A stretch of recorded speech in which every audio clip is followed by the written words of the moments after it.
اس نے ہمیں ایک مرتبہ توفیق سے نوازا کہ ہم عالم اسلام کی معروف شخصیت دعوتی میدان میں عمدہ کارنامہ انجام دینے والے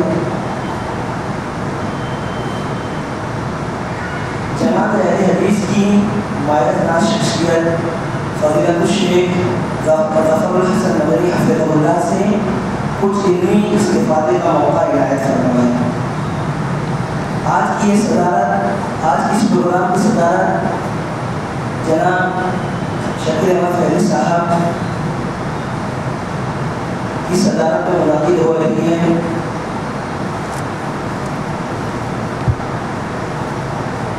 اللہ رب العالمین نے انسانوں کی ہدایت کے لیے انبیاء کرام کا سلسلہ مبعوث فرمایا۔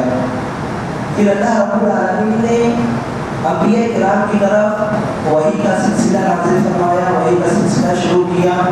سب سے پہلے نبی حضرت آدم علیہ السلام کو اللہ رب العالمین نے جب دنیا کے اندر بھیجا تو اللہ رب العالمین نے ان کی طرف وحی کی کہ اے آدم فَإِمَّا يَأْتِيَنَّكُم مِّنِّي هُدًى فَمَن تَبِعَ هُدَايَ فَلَا خَوْفٌ عَلَيْهِمْ وَلَا هُمْ يَحْزَنُونَ کہ میری طرف سے وحی آئے گی، میری طرف سے ہدایت آئے گی، جس نے میری ہدایت کی پیروی کی وہی شخص کامیاب ہوگا اور اسی کے لیے کامیابی ہے، اور جو میری ہدایت کو چھوڑ کر کوئی دوسرا راستہ اختیار کرے گا اس کے لیے نقصان کا باعث بنے گا۔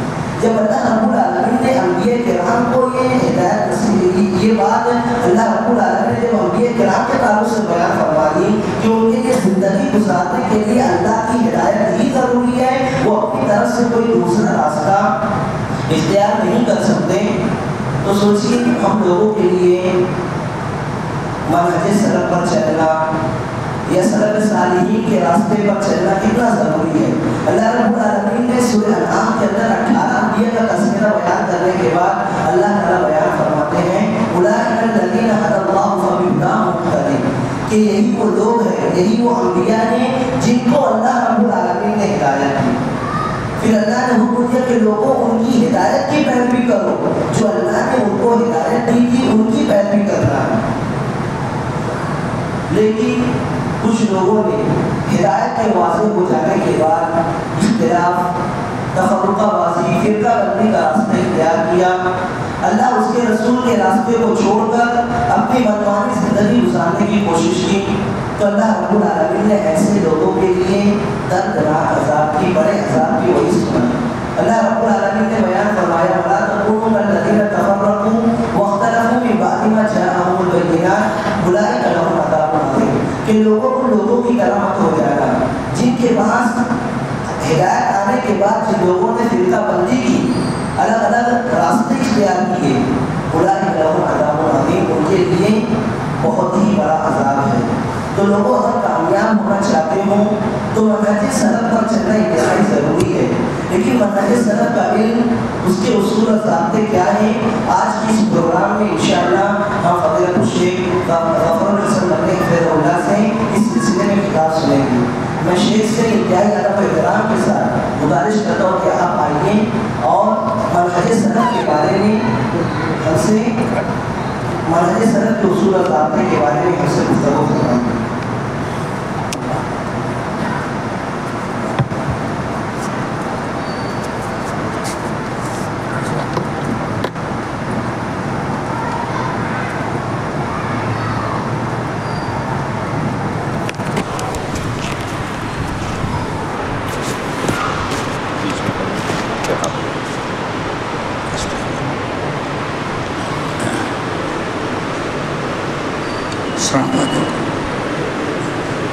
بسم اللہ الرحمن الرحیم ان الحمد للہ نحمده ونستعینه ونستغفره ونعوذ باللہ من شرور انفسنا ومن سیئات اعمالنا من يهده الله فلا مضل له ومن يضلل فلا هادي له واشهد ان لا اله الا الله واشهد ان محمدا عبده ورسوله یا ایھا الذین آمنوا اتقوا اللہ حق تقاتہ ولا تموتن الا وانتم مسلمون یا ایھا الناس اتقوا ربکم الذی خلقکم من نفس واحدہ وخلق منها زوجها وبث منهما رجالا كثيرا ونساء واتقوا الله الذي تساءلون به والأرحام إن الله كان عليكم رقيبا يا أيها الذين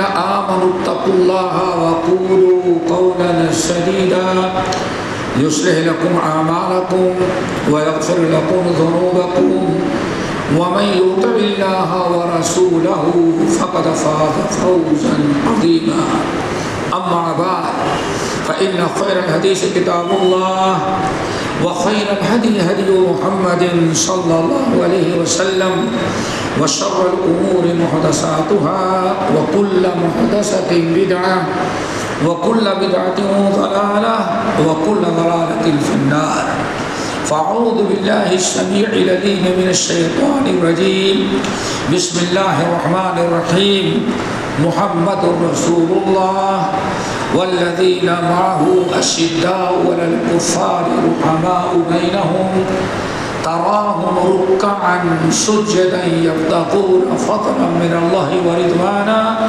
سيماهم في وجوههم من أثر السجود ذلك مثلهم في التوراة ومثلهم في الإنجيل كزرع أخرج شطأه فآذره فاستوى على سوقه يوجب الضراع ليغيظ بهم الكفار وعد الله الذين آمنوا وعملوا الصالحات منهم مغفرة وأجرا عظيما. صدر اجلاس علماء کرام معزز سامعین نوجوان ساتھیوں، اللہ رب العالمین نے آج ایک اپنے گھر میں ہم تمام ساتھیوں کو مل بیٹھنے اور کچھ دینی گفتگو کرنے کا اللہ نے ایک موقع عطا کیا ہے. اس پر ہم سب ساتھی اللہ تعالیٰ کا شکر ادا کریں اور دعا کریں کہ اللہ تعالیٰ ایسے ہی بار بار ہم سب کو مل بیٹھنے، کچھ سننے اور کہنے کی توفیق عطا کرے. اور یہ بہت ہی عظیم ترین چیز ہے، دینی محفلیں، دینی مجلسیں اللہ تعالیٰ کے گھر میں ہو یا کہیں بیٹھ کر کے کچھ باتیں سیکھنا سکھانا، یہ اللہ رب العالمین کا بہت بڑا کرم ہے. دوستو، کہا جاتا ہے، مورخین محدثین نقل کرتے ہیں، عمر ابن الخطاب رضی اللہ تعالیٰ عنہ کہ جب قاتلانہ حملہ کیا گیا اور بری طرح سے زخمی کیا گیا، جب عمر ابن الخطاب کو مسجد سے گھر لایا گیا تو حالت بڑی ناگفتہ بھی تھی، کوئی چیز کھا نہیں سکتے تھے، کوئی لکوڈ، کوئی کہا جاتا ہے شربت آتا تھا جس کو نبیز کہتے تھے، کھجور کا سب سے طاقتور پاورفل وہی شربت ہوتا تھا یا دودھ، اگر ادھر سے پلاتے تو سوراخوں سے باہر نکل جاتا تھا، خون بہتا گیا، کمزوری بڑھتی گئی. اور جب لوگوں نے سمجھا، جب اندازہ رکھ امیر المومنین کو کہ اب شاید نہیں بچ سکیں گے، آخری وقت میں اچانک ہزاروں قطار ہونے لگے، آنکھوں سے آنسو بہ رہے تھے. حاضرین، بڑے بڑے اجل صحابہ، محبان، سارے لوگ موجود تھے. جب بہت دیر تک امیر المومنین ہزاروں قطار ہوتے رہے تو آپس میں کچھ لوگوں نے باتیں شروع کی، آخر امیر المومنین رو کیوں رہے ہیں؟ کسی نے کہا، امیر المومنین، کیا آپ اس بات سے ڈر رہے ہیں اور آپ کو رونا اس لیے آ رہا ہے کہ اتنی بڑی خلافت کی ذمہ داری عدل و انصاف کے ساتھ آپ اٹھائے ہوئی تھی، کیا اس کے چھوٹ جانے کا غم ہے؟ کہا بالکل نہیں غم ہے. کہا کیا آپ کو یہ غم ہے کہ بچے یتیم ہو جائیں گے؟ بڑے سوالات کیے، ہر ایک کا جواب لا نہیں. کسی چیز کے چھوٹنے کا غم نہیں ہے. مجھے جس بات پر رونا آ رہا ہے وہ 3 چیزیں ہیں. وہی 3 چیزیں مجھے یاد آ رہی, وہ میری چھوٹ رہی, اس پر مجھے رونا غم ہے. اے بیوی بچے خلافت اس کا کوئی ٹینشن نہیں, سب کا مالک اللہ ہے. لا کوئی اور عمر پیدا کر دے گا خلافت عثمان ہے اللہ اکبر. رونا 3 باتوں پر آ رہا ہے. ان میں سے ایک بات یہ تھی کہ ہمارے ارد گرد بڑے بڑے صحابہ بیٹھتے تھے, علماء. ایک طرف عبداللہ بن عباس ہیں, عبداللہ بن مسعود ہیں, ادھر عثمان بن عفان ہیں, زید بن ثابت ہیں, معاذ بن جبل ہیں. یہ بڑے بڑے صحابہ کرام علماء ہمارے سامنے بیٹھتے تھے. علمی گفتگو ہوتی تھی, کتاب و سنت کا چرچا ہوتا تھا. اتنا مزہ آتا تھا اس مجلس میں, اور وہ دین کی باتیں علماء کے پاس بیٹھنے میں اتنا لطف آتا تھا. در یہ رونا اس بات کا ہے اگر روح قبض ہو گئی تو ایسی مجلس سے عمر قیامت تک کے لیے محروم ہو جائے گا. یہ ہے میرے بھائی. وَإِذَا تُلِيَتْ عَلَيْهِمْ آيَاتُهُ زَادَتْهُمْ إِيمَانًا. صحیح بخاری کی روایت, حضرت معاذ بن جبل جیسے لوگ صبح فجر کے بعد مسجد سے آتے اپنے دروازے کے دہلیز پر بیٹھ جاتے تھے. بیٹھ گئے, اب کوئی وہاں سامنے سے گزرتا, السلام علیکم یا معاذ. اللہ کے رسول کے چہیتے صحابی معاذ, السلام علیکم. وعلیکم السلام. کہاں جا رہے ہو؟ فلاں جگہ جا رہا ہوں. تو معاذ بن جبل کیا کہتے ہیں؟ تعال, آؤ ادھر. اللہ اکبر, تعال ادھر آؤ. آتا سوچتا کسی ضرورت سے بلا رہے ہیں. جب صحابی آگے کھڑے ہو جاتے ملاقات کے لیے, کہتے تعال نجلس بنا نؤمن ساعتا. کہاں جا رہے ہو؟ دنیا کام دھندا تو چلتا رہے گا, چند منٹ بیٹھو دین کی باتیں کر لیں, ایمان تازہ کر. سوچو نجلس بنا نؤمن ساعتا, تھوڑی دیر بیٹھو ایمان اللہ نے. اللہ اکبر. تھوڑی دیر. اب حضرت معاذ بن جبل جیسا صحابی جس کے متعلق اللہ رسول کا فرمان کہ عالمہم بالحلال والحرام, جتنے صحابہ ہمارے ہیں ان میں سب سے زیادہ حلال و حرام کا علم اللہ نے معاذ کو دیا ہے, معاذ بن جبل کو. اسی لیے حضرت عبداللہ بن مسعود, حضرت عبداللہ ابن عمر اور بہت صحابہ کرام معاذ کو معاذ نہیں کہتے تھے, کہتے ان معاذ امۃ واحدہ. قرآن نے کہا ان ابراہیم کان امۃ واحدہ, تو حضرت ابراہیم کو قرآن نے کہا تھا. اور صحابہ کرام کہتے یہ پوری امت, مومن نہیں بلکہ پورے ایک امت جا رہا ہے. اتنے علم و فن کے مالک. دوستو بتانا ہے کہ معاذ بن جبل کیا کہتے ہیں؟ تعال, آؤ. تھوڑا سا ایمان, آواز گونج رہی کیا زیادہ ہے نہیں کرا. تعال آؤ, نجلس, نجلس میں نہ آؤ, تھوڑی دیر بیٹھ جاؤ. ایمان لا لیں, ایمان لا لیں.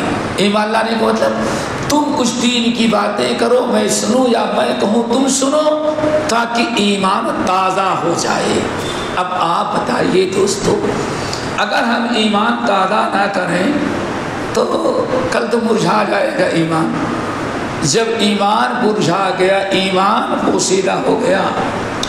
سنن ابن ماجہ کی روایت بیان کر دینا مناسب ہے. اے لوگو, ان الایمان لا یخلق, ان الایمان لا یخلق کما یخلق الثوب الابیض.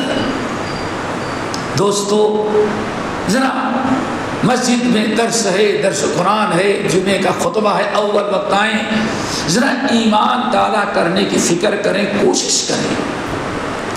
پیارے نبی, اے لوگو ایمان تمہارا بوسیدہ ہو جاتا ہے جیسے تمہارے سفید کپڑے بوسیدہ ہو جاتے ہیں.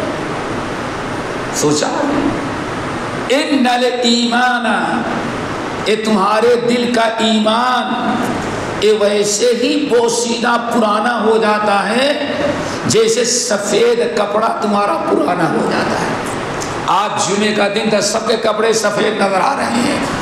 جب پہنے ہوں گے تو کچھ اور انداز رہا ہوگا، آتے ہوئے جاتے ہوئے پسینہ ہوا تو کپڑا کچھ اور انداز کا ہو گیا، دھول مٹی لگی کچھ اور انداز کا ہو گیا.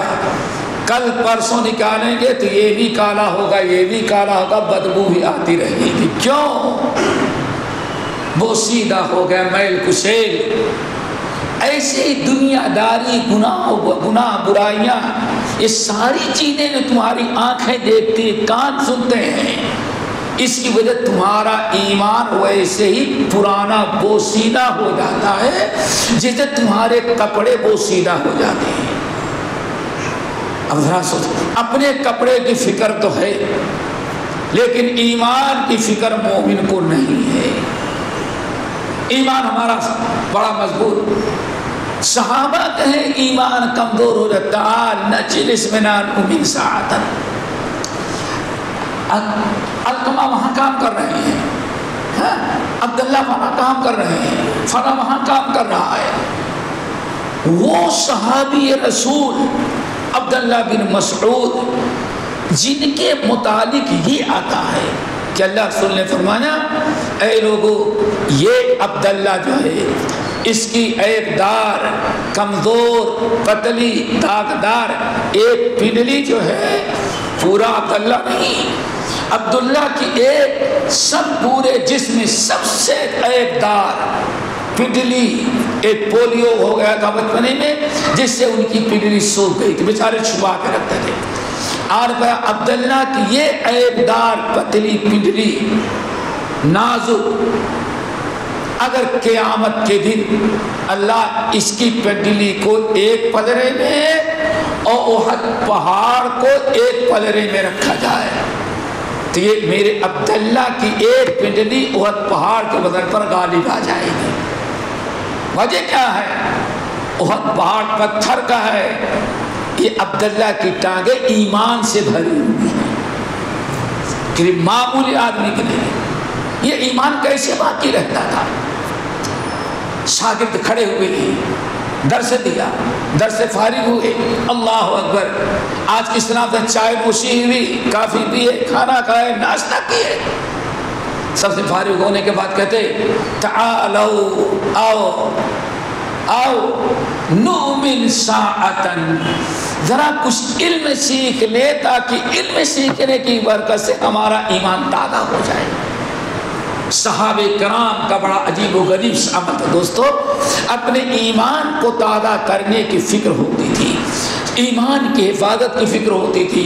اور آج ہمارے ہاں چلو رامدہ کچھ لوگ ہوں گے، ورنہ آج مسلمانوں کے ہاں ایسا ہو گیا ہے کہ اب تو ایمان کو تازہ کرنے کوئی ضرورت ہی نہیں. کیوں ہے؟ کیوں؟ اسلام نے ایک کلمہ رکھا اور قاعدہ بغدادی والوں نے کتنے کلمے؟ پورے 7 کلمے بنا دیے. ٹھیک ہے نا؟ امام صاحب نے قاعدہ بغدادی ختم کراتے ہوئے کتنے کلمے یاد دلائے؟ 7 کلمہ. پھر بھول گئے اور نکاح کے وقت قاضی صاحب نے اور کلمہ پڑھا کر کے سرکاری مسلمان بنا دیا. اب کلمہ پڑھنے کی ایمان تازہ کرنے کی کوئی ضرورت نہیں. دوستو ایمان تازہ کرو. صحابہ کا طریقہ تھا ایمان کا تازہ کرنا. کتنی عجیب سی بات. کہتے ہیں اے لوگو شاگردوں، ناشتہ کر رہے تھے، ایمان گھٹ گیا ہوگا، مرجھا گیا ہوگا، ایمان کا پاور، ایمان کی طاقت ختم ہو گئی ہوگی.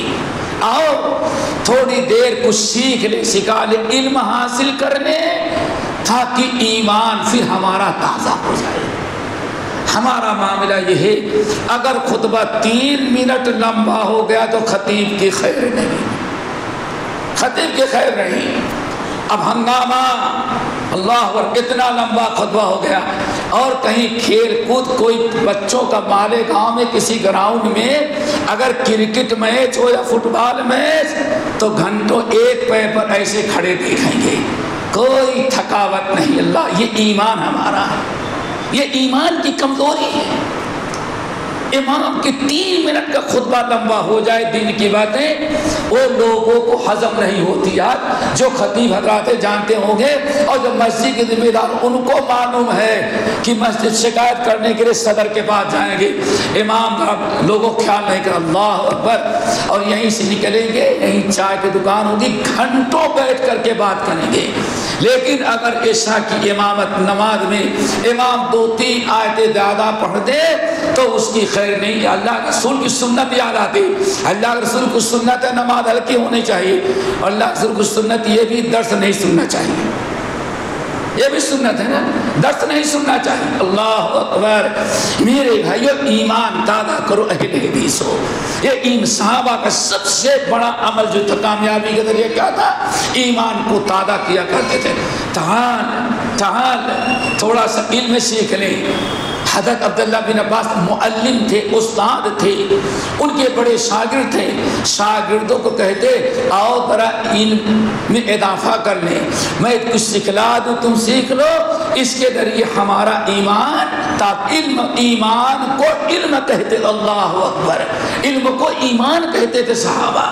علم سیکھنا حاصل کرنا اتنا ضروری ہے. تو دوستو دعا کرو اللہ تعالی ہم سب کو توفیق دے. اور یہ علم حاصل کرنا دوستو تھوڑا سا ہمارے دنیا جانے یا سیکھے نہ سیکھے، ہمارا ترے امتیاز تھا کتاب و سنت کو سیکھنا. اتنا بڑا ہندوستان تھا، اتنا بڑا ہندوستان. کہتے ہیں انڈیا، پاکستان، بنگلہ دیش، برما اور پتہ نہیں کتنے کہتے جزائر، کہتے ہیں افغانستان بھی ہندوستان. اللہ اکبر. اتنے بڑے ملک میں یہی ایک غریب جماعت تھی اہل حدیثوں کی. عوام جاہل نہ رہیں، ایمان تازہ رہے، استقامت نصیب ہو. اسی کے لیے تو باقاعدہ اپنی مسجدوں میں درس قرآن اور درس حدیث کا سلسلہ شروع کیا گیا. اللہ جزائے خیر دے.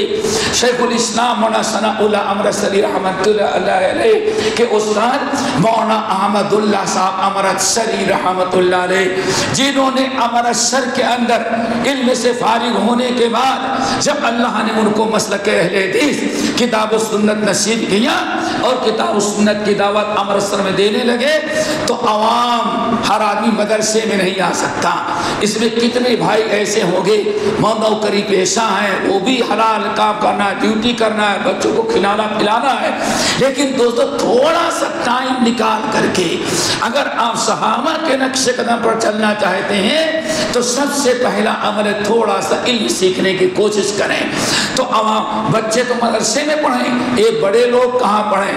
مولانا امرتسری رحمۃ اللہ علیہ نے مبارک مسجد مبارک بنائی اور اس مسجد کے بن جانے کے بعد بر صغیر میں شاید ایک عرصے دراز کے بعد مسجد کے اندر مسجد کو مدرسے کی شکل دی گئی. ہر نمازی کچھ نہ کچھ سیکھے اور انہوں نے درس قرآن اور درس حدیث شروع کیا. اور کتنا فائدہ ہوا. مولانا امرتسری رحمۃ اللہ علیہ کہتے ہیں اسی درس قرآن سے ہمارے اندر انقلاب پیدا ہوا اور ہمیں علم حاصل کرنے کا شوق پیدا ہوا. تو دوستو یہ کوئی معمولی چیزیں نہیں ہیں. ہمارے یہاں مسجدوں میں الحمدللہ انتظام ہوتا ہے کچھ سیکھنے سکھانے کا. اگر آپ وہاں بیٹھے تو کتنا فائدہ پائیں گے، کتنا ثواب ملے گا بیٹے. اللہ اکبر. نبی علیہ السلام نے ارشاد فرماتے من جاء فی مسجد ھذا، جو شخص میری مسجد میں آیا، اور آتا کس لیے ہے؟ چلو مسجد میں نماز پڑھیں گے یا نماز ہو گئی ہوگی تو درس ہو رہا ہے، مولوی صاحب کچھ بیان کر رہے ہیں، چلو کچھ باتیں سیکھ لیں گے. اللہ اکبر. درس سیکھ لیں گے.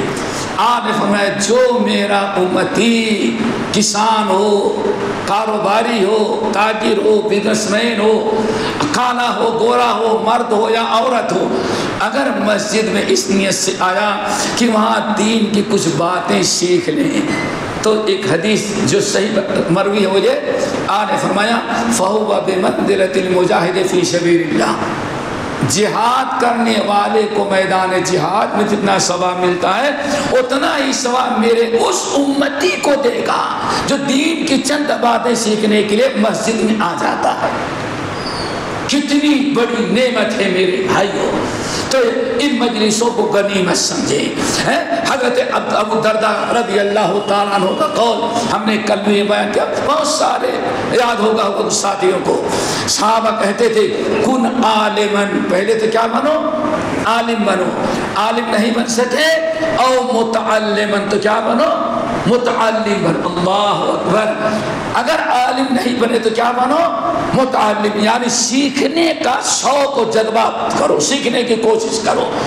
اگر حالات سازگار نہیں، نہ عالم بن سکے، ماں باپ نے بنایا اور آپ دنیا میں ایسے پھنس گئے، آپ کہیں بیٹھ کر کے کسی عالم سے سیکھ بھی نہیں سکتے، تو او مستمعان، کم سے کم سننے والے بن جاؤ۔ کیا بن جاؤ؟ سننے والے۔ درس ہوتا ہے، درس حدیث ہوتی ہے، درس قرآن ہوتا ہے، یا کم سے کم ہفتے میں ایک دن تقریباً ہمارے بر صغیر میں ہمارے مشائخ نے، ہمارے علماء نے تقریباً 1812 اور 13 کا کی تاریخ تھی، رمضان کا مہینہ تھا، الجہلی کے جامع مسجد پر شاہ اسماعیل شہید رحمت اللہ علیہ نے اردو کا خطبہ دینا شروع کیا۔ اردو میں پہلا خطبہ تھا تاکہ لوگوں کے سمجھ میں آ جائے۔ یہ پہلا خطبہ تھا جہالت کو دور کرنے کے لیے، عوام کے عقیدے کو درستگی کے لیے، یہ اصلاح کے لیے ایک طریقہ ایجاد اپنایا تھا، اور الحمدللہ وہ طریقہ اتنا کامیاب ہوا، تعجب کریں گے آپ لوگ کہ ایک دن جب چرچا ہوا دہلی کے اندر دین سکھایا جاتا ہے، ایک مولوی اسماعیل ہے اور جمعے کے دن ممبر پر آتا ہے تو اسے قرات کر کے 2.5 منٹ میں خطبہ نہیں ختم کر دیتا، وہ قرآنی آیات پڑھتا ہے، حدیث پڑھتا ہے اور اس کا ترجمہ کر کے لوگوں کو سکھاتا ہے۔ ایسا جذبہ لوگوں میں پیدا ہوا، اہل علم نقل کرتے ہیں کہ پنجاب سے لوگ ان کا جمعے کا خطبہ سننے کے لیے آتے تھے۔ کہاں سے؟ پنجاب سے آتے تھے۔ ایک مرتبہ ایک شخص چلا اور آتے کیا تھے؟ آتا خطبہ سنتا، یاد رکھتا، غور سے سنتا، اور پلٹ کر کے جب جاتا تھا تو سب سے پہلے اپنی بیوی بچوں کو سکھاتا ہے۔ یہ کل خطبے میں ہم نے سنا ہے۔ شنیچر کے دن وہ چونکہ جانے میں ٹائم لگتا تھا، جمعے اور شنیچر کی رات بیچارے کے سفر پنجاب پہنچنے سفر میں لگ جاتے تھے، گزر جاتے تھے، تو شنیچر کے دن بیٹھا کر گھر والوں کو، پھر پاس پڑوس کو، دوستوں کو، اب ایسا ماحول بن گیا جمعہ کے خطبے کی برکت سے کہ اب سارے گاؤں کے لوگ اور بھی بچے انتظار کرتے، آج منگل ہے، کل بدھ ہے، پرسوں جمعرات ہے، چاچا جائیں گے پرسوں کو، فرا چاچا دلی جمعہ پڑھیں گے اور لوٹ کے آئیں گے، شنیچر کو کیا سن کر کے آئے ہم لوگوں کو یاد کریں۔ اللہ اکبر، دعا کرو ہمارے اندر یہ جذبہ ہو۔ یہ صحابہ کا تھا طریقہ، ہمارے اسلاف کا یہ طریقہ تھا، اور آج ہم لوگ آئیں گے بھی تو جب تک خطبہ نہ شروع صرف گیم کھیل دے، موبائل میں انسان وقت گزار دیتا ہے۔ وہ بھی کسی نے میسج بھیج دیا، 3 ٹن کی آواز آئی، کس مہربان نے ہم کو، اوبر والے کو بھول کر کے بڑے مہربان کے پیچھے پڑ گئے۔ دوستوں تو ذرا سوچو، حقیقت کہتے ہیں ایک عرصے تک ایک مرتبہ بیچارہ پنجاب سے نکلا، جمعرات کو نکلا اور سوچا کل جمعہ پڑھیں گے، اور جمعہ پڑھنے کے بعد شاہ صاحب کا خطبہ یاد کر کے آئیں گے تو اپنے بیوی بچوں کو کی جہالت دور کریں گے، ان کو سکھائیں گے، ان کو علم ہوگا، شرک بدعات سے وہ بچائیں گے، ہم ان کو تبلیغ کریں گے، امر بالمعروف نہی عن المنکر کریں گے۔ اور پھر گاؤں کے لوگ الحمدللہ، اور گاؤں کے لوگ بھی انتظار کرتے رہتے تھے۔ ایک دن بیچارہ آیا، سواری وقت پر نہ ملی، سواری نہ ملی، کیوں؟ کوئی اپنی سواری تو نہیں ہوتی تھی، کہیں دریا پار کرنا ہے تو کشتی ہونی چاہیے، باہر اترے تو گدھے کی سواری ہونی چاہیے یا اکا اور تانگا ہونا چاہیے، وہ برابر سواری نہ ملی، جہاں دلی پہنچنے میں لیٹ ہو گیا۔ جب جامع مسجد کے سامنے تانگے سے اترا تو دیکھا کہ شاہ صاحب السلام علیکم ورحمۃ اللہ، السلام علیکم ورحمۃ اللہ، جمعے کی نماز پڑھا کر کے فارغ ہو گئے۔ بیچارہ بہت افسوس کیا، آنکھوں میں آنسو آ گئے۔ اب اس کو فکر ہے ایک تو میں نہیں سن سکا، نمبر 2 بیوی بچے انتظار کرتے ہوں گے کہ کل جاؤں گا تو ان کو دین کی باتیں سکھلاؤں گا، نمبر 3 پاس پڑوس کے لوگ رشتہ دار انتظار کرتے ہوں گے، گئے ہیں حاجی صاحب پلٹ کر کے آئیں گے تو دین کی باتیں سکھائیں گے، یہ ہے میرے یہاں خطبے کا مقام۔ اللہ اکبر، ہمیں فری میں ملتا ہے، آتے ہیں سب سے آخر میں اور جاتے ہیں سب سے پہلے، خطبہ شروع ہوگا تو شاید اگلی صف ہو اور سلام پھیریں گے تو روڈ تک آدمی پبلک کرے گی، کہاں گیا، کب سیکھیں گے آپ؟ صحابہ کا طریقہ نہیں تھا، صحابہ کو کہتے کہ اذان سے پہلے مسجد میں پہنچ جاؤ، گما دی ہم نے جو اسلاف سے میراث پائی تھی، سوریا سے زمین پر آسمان نے ہم کو دے مارا۔ آج ہماری ذلت، آج ہمارا کوئی اہل حدیث بھائی کسی اور تنظیم سے، کسی اور جماعت سے ملا، کسی اور گروہ میں جا رہا ہے، سمجھ گئے نا، کسی انجینئر کے پیچھے پڑا، کسی مسٹر کے پیچھے پڑا، کسی سسٹر کے پیچھے پڑا، کسی برگر کے پیچھے، کسی ڈاکٹر کے پیچھے پڑا، اپنے بول بھی اپنے مسجد کے پیچھے نہیں پڑا، سب کے پیچھے پڑا، اگر چھوڑا تو اپنے عالم، اپنی مسجد، اپنا مدرسہ، اپنے مفتی کو چھوڑا۔ اللہ اکبر، ذرا سوچو تو کہاں ہم جا رہے ہیں؟ نکلا، رونے لگا، دھڑا دھڑ لوگ سلام پھیر کے بھاگ رہے ہیں، ایک چارہ کھڑا تھا تو سوچا چلو شاہ اسماعیل اندر ہوں گے ذرا مل لی، یہ بیچارہ روتے ہوئے، وہ بھی ماشاءاللہ جو گئے ہیں جانتے ہو سیڑھی بھی ایک دو رہی ہے، پورا 2-3 منزلہ سیڑھی ہے، بیچارہ سیڑھی پہ چڑھا، چڑھتے چڑھتے آدھی سیڑھی چڑھا تو دیکھا شاہ صاحب بھی واپس آ رہے ہیں، دیکھا شاہ صاحب کے ارد دائیں بائیں بہت سارے لوگ، شاہ صاحب نے دیکھا روتا ہوا ایک انسان یہاں کھڑا ہوا ہے، پوچھا کیا ہوا، کیوں رو رہے ہو؟ سمجھا کچھ غریب آدمی ہے، کوئی مسکین، ان کو کیا پتا کہ ہاں خطبے سننے والا ہے، کیا بات ہے کیوں رو رہے ہو؟ کہتا ہے حضرت ہمیشہ آتا تھا، جمعرات کو نکلتا تھا اور جمعہ آپ کے پیچھے پڑھتا تھا، خطبہ سنتا تھا، سیکھتا تھا، یاد کرتا تھا، جاتا تھا، بیوی بچوں کو بتاتا تھا، رشتہ داروں کو بلاتا تھا، بھائیوں بہنوں کو پڑھتا تھا، پاس پڑوس کے لوگوں کو پڑھتا تھا، پھر اپنے گاؤں کے لوگوں کو۔ آج کل نکلا لیکن سواری نہ ملنے کی بنا پر ہمارا جمعہ چھوٹ گیا۔ میرا صرف اپنا معاملہ نہیں ہے، اب سارے گاؤں کے لوگ رشتہ دار انتظار کرتے رہیں گے کہ سنیچر کو پلٹ کر کے آتے ہیں تو کچھ دین کی باتیں سناتے ہیں ہم کو۔ اب میں خالی ہاتھ جاؤں گا، اپنی محرومی کی فکر کم ہے، لیکن وہ گاؤں کے لوگ بیوی بچے جو انتظار کرے ان کو کیا جواب دوں گا؟ میں ہوتا تو کیا کہتا کہ بھائی تو میں کیا کر سکتا ہوں، اگلے جمعے کو ذرا پہلے نکل جانا، بدھ کو نکل جانا، نہیں، ضرورت ہوتی ہے۔ شاہ صاحب نے ایک کون سی بات ہے، کھڑے بیٹھایا، اللہ کی قسم اس کو بیٹھایا، پورا خطبہ اکیلے کو سنا دیا۔ دعا کرو یہ اخلاص اور اللہ کا پیغام پہنچانے کا جذبہ ہمارے اندر بھی پیدا ہو جائے۔ بے نظیر مثال پورا خطبہ شاہ اسماعیل شہید نے پڑھ کر کے سنا دیا۔ کہا کوئی اس میں کیا بات ہے، جاؤ۔ اب خوش ہوا گیا۔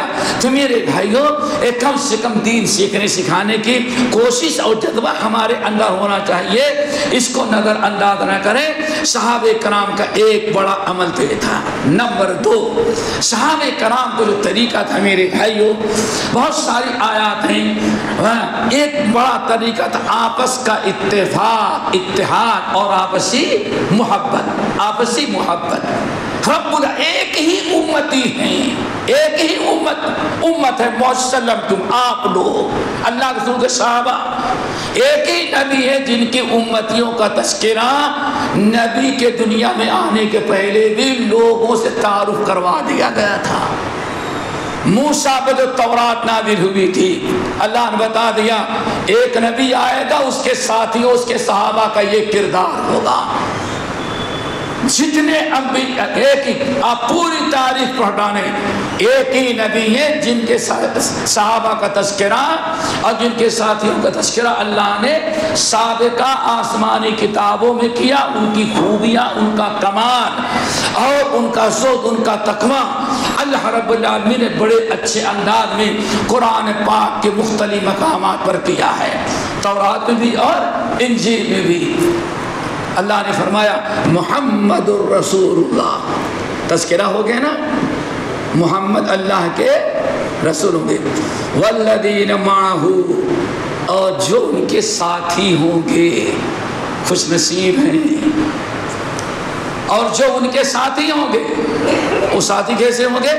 اشداء علی الکفار، کفر و شرک کے معاملے تو بڑے سخت ہوں گے، گردن کٹ جائے لیکن کفر و شرک سے سمجھوتا نہیں ہوگا، نہ تعویذ کے شکل میں، نہ ڈنڈے کے شکل میں، نہ قبر اور شجر اور حجر کے شکل میں، اور نہ طوطے اور کیا کہتے ہیں جو قسمت بتاتا ہے، قسمت بتاتا ہے، کبھی کبوتر ہے، کوئی طوطا ہے۔ اللہ کے رسول فرماتے ہیں تقدیر اتنا محفوظ پوشیدہ چیز ہے کہ اللہ کے علاوہ نہ کسی فرشتے، انسان، جنات، نبی کو بھی پتہ نہیں، لیکن جب ہم لوگ گمراہ ہونے لگے تو ہر ننگ دھڑنگ پیر، یہاں تک کہ طوطے، کتے، طوطے اور کیا کہتے ہیں کبوتر بھی اب لوگوں کی تقدیر بتانا شروع کر دیا ہے۔ دوستو آپ ذرا اس کا خیال رکھیں، فرمایا والذین معہ اشداء علی الکفار، کفار مشرکین کفر شرک کے مقابلے میں بہت ہی پختہ ہوں گے، کبھی کسی شرک اور کفر سے کوئی سمجھوتا ان کو وہ نہیں کر سکیں گے، اتنی سختی ہوگی کفر میں اور شرک میں، اتنی نفرت ہوگی کہ ذرہ برابر کبھی کفر اور شرک سے سمجھوتا نہیں کریں گے اور اس کے ساتھ ملاوٹ نہیں پیدا کریں گے۔ نمبر 2، رحماء بینہم، اور آپس میں ایک دوسرے سے بڑی محبت کرنے والے ہوں گے۔ یہ ہے صحابہ کا کردار، صحابہ کا طریقہ کہ آپس میں ایک دوسرے سے محبت کرنا، رحماء بینہم، آپس میں ایک دوسرے سے رحم کرنا، محبت کرنا، الفت و محبت کرنا۔ دوستو دنیا مانے نہ مانے، آپ تو ماشاءاللہ صحابہ کے نقش قدم پر چلنے والے، اب آپ ذرا بتائیں ہماری آپس میں ایک دوسرے سے کتنی محبت رہ گئی ہے، سوچو ذرا سا، رحماء بینہم، آپس میں ایک دوسرے سے محبت، اللہ اکبر۔ یزید بن عبداللہ القشری رضی اللہ تعالیٰ عنہ آتے ہیں، محبت ایک دوسرے کی ہمارے دل میں، ہمارے اندر ایمان والے کی محبت ہو، اور خاص طور سے ہمارے جماعتی احباب، آج مسجد دی جاتی کہ اہل حدیث آپس میں لڑتے بہت ہیں۔ ارے دوستو سب سے زیادہ تمہاری تو محبت کائنات میں بے مثال ہونی چاہیے آپس میں، ہماری آپس کی محبت ایسی ہو کہ ساری دنیا رشک کرے کہ اہل حدیث آپس میں کتنی محبت کرتے ہیں۔ کیوں؟ ہمارا دعویٰ ہے کہ ہم صحابہ کے نقش قدم پر چلتے، رحماء بینہم، ایک دوسرے سے رحم کرنے والے، ایک دوسرے محبت کرنے والے۔ سنا ہوگا صحابہ کرام کی آپسی الفت و محبت، سورہ حشر وغیرہ کا مطالعہ کریں، اور آج کا معاملہ کچھ اور ہو گیا ہے، آپس کی محبت۔ شیخ الاسلام غالباً آل انڈیا اہل حدیث کی کہتے ہیں یہ 23ویں یا 24ویں کانفرنس تھی علی گڑھ کے اندر، پوری آل انڈیا اہل حدیث کانفرنس، صرف دلی والے اور علی گڑھ والے نہیں تھے، پاکستان، بنگلہ دیش، پورے سارے لوگ آئے ہوئے تھے۔ 2 دن کی کانفرنس تھی، علماء نے خوب تقریریں کی، ایک تقریر چونکہ علماء اتنے تھے کہ کسی کو دوبارہ کا چانس نہیں تھا، بڑی زبردست تقریریں کی۔ مولانا مرشری کی بھی ایک تقریر ہوئی، ختم ہو گئی۔ دوسرے دن آخری تقریر ہوئی اور اسٹیٹ سیکریٹری آئے اور اعلان کر دیا، بھائیو علماء کا بھی شکر ادا کرتے ہیں، آپ کا بھی کرتے ہیں، اوپر والے کا بھی کرتے ہیں، نیچے والوں کو بھی کرتے ہیں، اور آپ تمام حضرات کا اور شکریہ کے ساتھ اختتام کا اعلان کیا جاتا ہے۔ بس اسٹیٹ سیکرٹری اعلان کر دیا، لیکن پبلک کھڑی ہو گئی، کہا آپ نے اعلان کیا، ہم لوگ اختتام کا اعلان نہیں سنتے۔ کہا کیوں؟ کہا مولانا ثناء اللہ کی ایک تقریر اور سنیں گے تب کانفرنس ختم ہوگی۔ اب لوگ کہتے ہیں صاحب جاؤ انتظامیہ کا یہ فیصلہ ہے، آپ لوگ یہ 2 ہی دن کے لیے 2 ہی سب معاملہ ختم ہو گیا، آپ جائیں۔ کہاں تو ٹھیک ہے آپ لوگ جائیں لیکن ہم لوگ نہیں جائیں گے، مولوی ثناء اللہ کو سامنے پیش کر دو، جاؤ تم لوگ۔ اب اتنا مشکل مسئلہ ہو گیا، کہتے ہیں جائیں گے ہی نہیں۔ آخر میں کہا بھائی لاؤڈ اسپیکر بند کر دیں گے، لائٹ بجھا دی جائے گی، کہا سب کچھ بجھا دو لیکن ہم نہیں جائیں گے جب تک کہ مولوی ثناء اللہ کی ایک تقریر اور ہم لوگ نہ سنیں۔ بڑے مشکلات کا معاملہ، کیا کریں؟ تنگ آ کر کے چونکہ آل انڈیا اہل حدیث کے سیکریٹری تھے، گئے مولانا مرشری کے پاس، صاحب پبلک تو اجلاس سے جانے کے لیے تیاری نہیں، کیا ہوا؟ کہتی ایک تقریر مولانا ثناء اللہ کی اور سنیں گے تب جائیں گے۔ کہا اس میں کیا مشکل، میں ابھی چل کے تقریر کر دیتا ہوں۔ تیار ہو گئے، مولانا مرشری اسٹیج پر آئے، پبلک نعرے تکبیر سے زمین اور آسمان کی فضا گونج اٹھی، آگے ہمارے شیخ الاسلام چھوٹا مختصر خطبہ پڑھا اور کہا بھائیو، پنجابی تھے بھائیو صاحبو، آپ میری ایک بات مان جائیں ہم ایک تقریر کر دیں گے۔ پبلک نے کہا نہیں، ہم آپ کی 100 بات مانیں گے، آپ ایک تقریر کر دیں بس۔ کہا نہیں، ایک بات مانو، میں ایک ہی بات بتاؤں گا۔ بات طے ہو گئی، اللہ اکبر، ہمارا سیکریٹری ہو، ہمارا صدر ہو، ہمارا بڑا ہو، ہمارا رہبر ہو تو اللہ تعالیٰ ایسے ہی بنائے۔ کتنی بڑی بات۔ مولانا مرشری نے کہا دیکھو دوستو، میں اپنی طرف سے کوئی تقریر نہیں کرنا چاہتا، جس نبی کا ہم کلمہ پڑھتے ہیں، جس نبی کے اتباع میں اللہ نے نجات رکھی ہے، ہم پیارے نبی محمد صلی اللہ علیہ وسلم کی ایک حدیث سنا کر کے بات ختم کر دیں گے۔ پبلک نہ کہا کوئی بات کہیے، اللہ اکبر، بڑے اچھے انداز میں آدھے گھنٹے میں مولانا مرشری نے ایک حدیث کی شرح کی، لا یؤمن احدکم حتی یکون حتی یحب لأخیہ ما یحب لنفسہ۔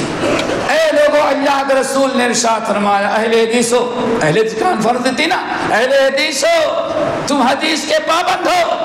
پیارے نبی نے بیان فرمایا ہے، لا یؤمن احدکم، تم میں سے کلمہ پڑھنے کے بعد، لا الہ الا اللہ محمد رسول اللہ کے بعد، روزے نماز کے بعد بھی اس وقت تک مومن نہیں ہو سکتا جب تک کہ اپنے لیے جو پسند کرتا ہے وہی اپنے تمام مومن بھائیوں کے لیے پسند نہ کرنے لگے۔ پھر بڑی زبردست مثالیں دی، بتاؤ کون تم نے پسند کرتا ہے کہ فلاں گالی دے، فلاں برا بھلا کہے، تمہاری غیبت کرے، تمہاری بیٹی بہن پر نگاہ، بہت ساری مثالیں دی، ہر ایک میں جواب نہ۔ تمہارا نے کہا پھر تم کسی کی بہن بیٹی پہ نگاہ کیوں ڈالو، تم کسی سے حسد کیوں کرو؟ اس سینے کو اپنے تمام مسلمان بھائیوں کے لیے صاف رکھو۔ ایسا زبردست، کہتے تھوڑی دیر کا خطاب تھا کہ پوری کانفرنس کے سننے والے ٹہل گئے اور یہ احساس ہوا کہ ہاں واقعی آج ہمارے کیا کیا خامیاں اور کتنی کوتاہیاں ہم سے ہوتی ہیں۔ کیوں؟ پیارے نبی فیصلہ سنا دے، لا یؤمن احدکم، تم میں سے کوئی آدمی مومن نہیں ہو سکتا کب تک؟ جب تک کہ اپنے لیے جو پسند کرتا ہے وہی دوسرے کے لیے پسند نہ کرنے لگے۔ دعا کرو آج ہی سے انشاءاللہ ہم صحابہ کرام کے نقش قدم پر چلتے ہیں۔ کیوں؟ بھائی صحابہ نے کسی امام کی تقلید نہیں کی، مقلد نہیں تھے، سب چاہتے کتاب و سنت پر چلنے، یہی کہتے ہیں نا ہمارا منہج کیا ہے صحابہ کرام کا، تو صرف نماز میں نہیں، دل میں، معاملات میں، گھر میں، کاروبار میں، لوگوں کے ساتھ رویہ اختیار کرنے میں بھی ہمارا معاملہ وہی ہو جو صحابہ آپس میں ایک دوسرے کے ساتھ کیا کرتے تھے۔ کیسے؟ اللہ اکبر۔ ایک صحابی ہیں مسند احمد بن حنبل کی روایت، جن کا نام ہے یزید بن عبداللہ القشری، یزید بن عبداللہ القشری۔ اسے پتہ چل گیا کہ یزید نام رکھنا کوئی برا نہیں، یہ صحابہ کا نام بھی ایک کالا کپڑا پہنتے پہنتے ابو بکر عمر کو گالی دیتے تھے، یہ کم وقتوں کا دل کالا ہو گیا ہے۔ انہوں نے کہا یزید پلید ہے، یزید نام رکھو تو محلے میں بائیکاٹ کر دیں گے لوگ۔ یزید نام رکھنا گناہ کبیرہ سمجھا جاتا ہے۔ ارے یزید کا کتنا پیارا، اللہ اور زیادہ کرے۔ اسی لیے اہل علم کہتے ہیں یوسف علیہ السلام، یوسف جو نام ہے عبرانی زبان میں یوسف کہتے ہیں یزید کو۔ کیا مطلب؟ یوسف اللہ اور زیادہ دے، اور زیادہ دے، کیونکہ بڑے خوبصورت تھے۔ یہ جب پیدا ہوئے تو دیکھنے والی عورتیں آئیں اور وہ ڈلیوری کرانے والی جو دایا تھی تو کہتی ہے اللہ یزید بڑا پیارا بیٹا ہوا، اللہ اور تم کو ایسے بیٹا دے دے۔ تو کہتے ان کا نام ہی کیا پڑ گیا؟ یوسف اور یزید۔ تو یزید بن عبداللہ القصری یہ تابعی صحابی ہیں، نبی علیہ السلام کے پاس آئے، دور دراز سے ہجرت کیے، آئے بیٹھے، کچھ دن زندگی گزارے، اپنے حالات بتائے، دین سیکھا۔ ایک دن نبی علیہ السلام نے فرمایا یا یزید، یا یزید اتحب الجنہ، اللہ، یا یزید اتحب الجنہ، اے یزید تم جنت میں جانا چاہتے ہو؟ شوق ہے جنت میں جانے کا؟ حضرت یزید بن عبداللہ القصری کہتے ہیں یا رسول اللہ، جنت ہی گرے تو اتنے پاپڑ بیلے ہیں، بچوں کو چھوڑا، جائیداد چھوڑی، پراپرٹی چھوڑی، کلمہ پڑھ کے آپ کی خدمت میں حاضر ہوا، اتنا سب کرنے کے بعد آپ کو تو یہ کہنا تھا جاؤ جنت کے مستحق بن گئے، ابھی آپ پوچھتے کیا ہے اتحب الجنہ، جنت پسند نہیں جانا چاہتے ہو؟ یا رسول اللہ جنت ہی کے لیے تو سب کچھ میں نے کیا ہے۔ آپ نے فرمایا ابھی تک جتنا تو نے کیا ہے کہ جنت میں جانے کے لیے کافی نہیں۔ اللہ اکبر۔ میرے بھائیوں ذرا سوچو ہمارے اندر کمیاں کیا ہیں، خامیاں کیا ہیں، ہمیں ویسے بننے کی ضرورت ہے دوستو، ویسے بنے ہم۔ کتنی بڑی چیز، اتحب الجنہ، صحابی ہے، مہاجر ہے، اللہ کے رسول کا شاگرد ہے، اس کے بعد آپ کیا پوچھتے ہیں اتحب الجنہ، جنت میں جانا چاہتے ہو؟ دل چاہ رہا ہے؟ اللہ کے رسول دوسری سب کچھ کیا۔ آپ نے فرمایا جتنا ابھی تک تو نے کیا ہے یہ جنت میں جانے کے لیے کافی نہیں ہے، اگر بلا حساب کتاب جنت میں جانا چاہتا ہے تو ایک عمل اور کرنا پڑے گا۔ کیا؟ ان تحب لأخیک ما تحب لنفسک، اپنے لیے جو پسند کرتا ہے وہی اپنے تمام مسلمان بھائیوں کے لیے پسند کرے گا، تب تو جنت میں جائے گا۔ آج کون ہے جو اس سنت کے مطابق زندگی گزارتا ہو؟ یہ صحابہ کرام کا معاملہ تھا، صحابہ کرام ایسے کرتے تھے، صحابہ کا طریقہ صحابہ نے ایسے کیا ہے۔ حضرت ابو سعید خدری رضی اللہ تعالیٰ عنہ، طبرانی کی روایت بسند صحیح، کہتے ہیں ہم لوگوں نے نبی علیہ السلام سے بیعت کیا اور بیعت کرنے کے بعد اسی بیعت پر کہ اپنے لیے پسند کر جو کرتے ہو وہی اپنے تمام مسلمان بھائیوں کے لیے پسند کرو کہ تب تم جنت میں جاؤ گے، تب تم مومن بنو گے۔ ابو ذر غفاری رضی اللہ تعالیٰ عنہ کہتے ہیں آج ہمارے ہاں یہی کمی ہے، وہ سنے اور فوراً اس پر عمل کر لیے، اور ہم سنتے ہیں تو سوچتے ہمارے پسند کی ہے کہ نہیں پسند کی ہے، پسند کی ہے ٹھیک ہے اور نہیں ہے تو اس کے اندر کیڑے نکالیں گے، اس کو رد کرنے کی کوشش کریں گے۔ اللہ اکبر۔ کوشش کی، نصیحت سنا۔ ابو ذر غفاری رضی اللہ تعالیٰ کہتے ہیں ہم تھے، ہمارے بازو میں ایک آدمی بیٹھا، باہر واپس جانے لگے تو جس راستے سے ہم کو جانا تھا اسی راستے سے وہ بھی جا رہا تھا، چلے جا رہے تھے، راستے میں ایک آدمی اپنے کوئی سامان تھا بیچ رہا تھا، جیسے روڈوں پر راستے میں دکان لگاتے ہیں، کوئی بیچ رہا تھا اور وہ چیز بیچ رہا تھا جو ہمارے ساتھی کو ضرورت تھی۔ کہا بیچو گے؟ کہا ہاں ٹھیک ہے۔ کہا کتنا؟ کہا بے10 ہم 10 کو بیچیں گے۔ اس کی قیمت کتنی رکھی ہے؟ 10۔ ابو ذر غفاری کہتے ہیں کہ ہم سوچتے رہے اتنے میں اس نے کہا نہیں 10 کا میں نہیں لوں گا، 20 کا دو گے؟ اوپر سے نیچے دیکھتا ہے دنیا میں پہلی مرتبہ ایسا کسٹمر آیا ہے، ہم نے تو ایسے بڑھا کے بتایا کہ وہ گھٹائے گئے تو اور بڑھا رہا ہے، پاگل تو نہیں ہے یہ؟ کہا اتبیعہ ب20، 20 کا دے گا؟ سوچا کہاں ہاں دے دوں گا، پھر کھڑا اتبیعہ ب30، بھائی 30 میں بیچو گے تم؟ ارے یہ تو ایسا ہے کہ معلوم پڑتا ہے کہ بڑھاتا جائے، کہا کہ بیچ دوں گا، پھر کھڑا رہا، آخر میں اتبیعہ ب40، بھائی اپنا سامان 40 میں بیچو گے؟ کہا کہ ہاں، 40 دیا اور سامان لے لیا۔ ابو سعید خدری رضی ابو ذر غفاری کہتے ہیں میرے ساتھ چلا، جب پیمنٹ کر کے آگے گئے تو میں نے کہا یار اللہ کے بندے تم پاگل ہو گئے، تم کو خریدنا نہیں آتا، تم کو خریدنا نہیں آتا؟ کہا کیا ہوا؟ کہا وہ 10 میں دے رہا تھا تم 20 لگائے، اور 20 میں دیا تو تم 30 میں کہے، اور 30 کہا تو تم نے 40 کہا۔ اس نے کہا ابو ذر ابھی اللہ کے رسول کے ہاتھوں پر بیعت کیے ہو، جو اپنے لیے پسند کرتے ہو مومن کب بنو گے؟ جو اپنے لیے پسند کرتے ہو وہی اپنے مسلمان بھائی کے لیے پسند کرو گے تب۔ تو کہا کیا مطلب؟ کہا یہ چیز میرے پاس ہوتی تو میں اس کو 40 سے کم میں نہ دیتا۔ کوئی مثال پیش کرتا سکتا صحابہ کی دنیا میں، کہا میری اگر یہ چیز ہوتی تو ہم 40 سے کم میں نہیں دیتے، اگر میں 40 میں اتنا دیتا اپنے لیے تو 40 پسند کر رہا تو اس کے لیے کتنا 10۔ تو نبی سے جو بیعت کیے تھے جنت پر جانے پر وہ کھٹائی میں پڑ جاتے۔ اللہ اکبر، یہ ہے ہمارے اسلاف، یہ ہے اللہ کے رسول کے صحابہ۔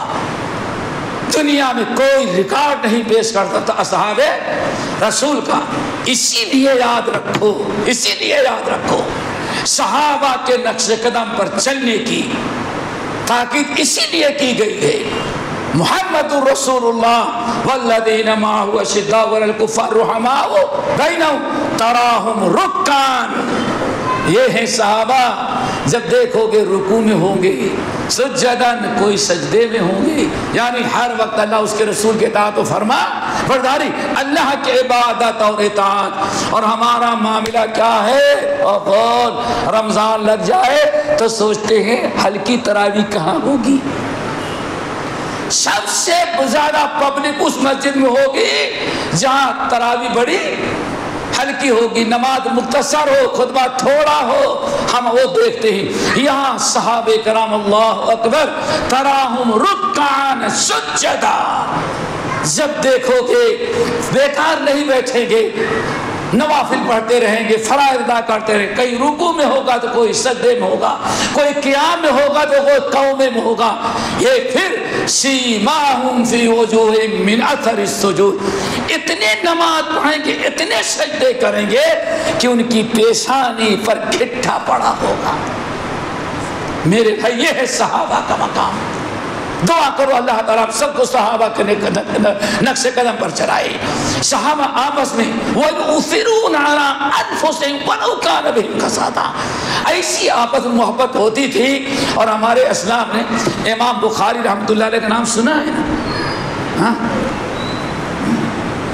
درس دے رہے بخارا میں بیٹھے ہوئے ہیں، صحابہ کہتے ہیں تقریباً 40,000 کے قریب اتنے لوگ آتے تھے، درس دے رہے ہیں، صبح سے بیٹھے ہیں، حدیث حدثنا فلاں حدثنا فلاں حدثنا فلاں عن ابی ہریرہ رضی اللہ تعالیٰ عنہ قال قال رسول اللہ صلی اللہ علیہ وسلم، املا کرا رہے ہیں۔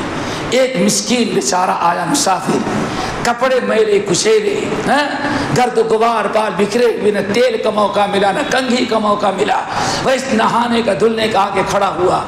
امام بخاری سوچتے ہیں حدیث پوری کر لوں اس کے بعد وہ کس لیے کھڑا ہے پوچھوں گا۔ جب حدیث پوری ہوئی تو پوچھتا کیا ہے؟ تو اس نے جیب سے ایک پرچی نکالا، ان کو دیا، کہا امام صاحب کو دے دو۔ امام بخاری پڑھتے کہا انا للہ و انا الیہ راجعون۔ وہی امام بخاری پر سکتہ پڑا، بہت دیر تک بیٹھے اور آنکھوں سے آنسو جاری ہو گئے، آنکھوں سے آنسو جاری. سارے شاگرد پریشان.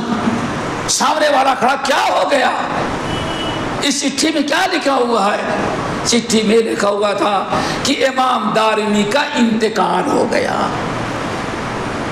امام دارمی کا انتقال ہو گیا.